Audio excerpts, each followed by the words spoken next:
충북도가 일상생활에서 예상치 못한 사고와 재난 등으로 피해를 본 도민들이 실질적인 도움을 받을 수 있도록 2019년부터 도민안전보험을 시행하고 있습니다. 도민안전보험은 도내에 주민등록을 둔 도민이면 자동으로 가입되며 거주지역 이외에 전국 어디서나 사고를 당해도 최대 2,500만 원까지 보장받을 수 있습니다. 도는 제도 첫 시행 이후부터 올해 3월 말까지 사망 유족과 사고 피해자에게 91건의 보험금을 지급했습니다. 보험금은 사고 발생일부터 3년 이내에 신청해야 합니다. 충북이 대전, 세종, 충남과 행정수도 완성에 대응하기 위해 세종시청에서 충청권 상생발전 포럼을 개최했습니다. 포럼은 행정수도 완성과 충청권 메가시티 추진의 필수 사업인 국회 세종의사당 설치와 청주도심 등을 통과하는 충청권 광역철도망이 반드시 추진돼야 한다는 목소리를 내기 위해 마련됐습니다. 이 자리에서 이시종 지사는 국가균형 발전과 충청의 발전을 위해 세종의사당 설치를 위한 국회법이 통과되고 청주도심 통과 충청권 광역철도망이 국가계획에 반드시 반영돼야 한다고 강조했습니다. 자치경찰 사무를 지휘 감독할 초대 충북자치경찰위원회 위원 7명의 구성이 완료됐습니다. 위원회는 위원장으로 내정된 남기헌 충청대 경찰행정학과 교수를 포함해 고숙희 대원대 총장 등 7명의 위원으로 구성됐습니다. 이달 28일 공식 출범하는 위원회는 생활안전과 교통 등 자치경찰 사무와 관련해 충북경찰청장을 지휘 감독하며 인사와 예산 등을 심의 의결합니다.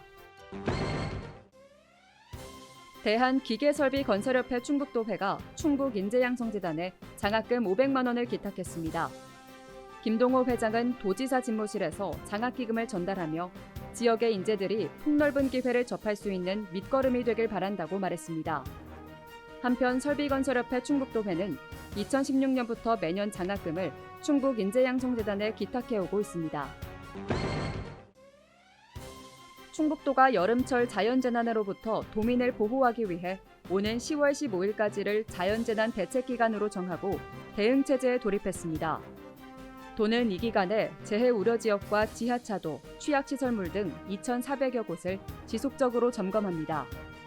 아울러 태풍 북상 대응훈련과 배수펌프장 가동훈련 등을 실시해 여름철 안전 사각지역 관리를 강화할 계획입니다. 알림마당입니다. 청주시가 방송통신위원회, 시청자 미디어재단과 시청각 장애인용 TV를 무료로 보급합니다. 대상은 경제적으로 어려운 시청각 장애인과 국가보훈처에 등록된 눈기 상위 등급자로 희망자는 다음 달 18일까지 행정복지센터에서 신청하면 됩니다. 옥천의 로컬푸드 직매장 매출액이 1년 새 80% 이상 늘었습니다. 지난해 5월부터 지난달까지 옥천군 로컬푸드 직매장 이용객은 16만 6천여 명으로 1년 전보다 52% 늘면서 매출액도 86% 증가한 40억 7천만 원을 기록했습니다. 음성군이 지역 내 불법 주정차 단속을 일시적으로 유예합니다. 원활한 코로나19 백신 접종을 위해 오는 27일부터 다음 달 19일까지 어린이 보호구역 등 필수구역을 제외하고 불법 주정차 단속을 유예합니다. 괴산 구도심에 젊음의 거리가 조성됩니다.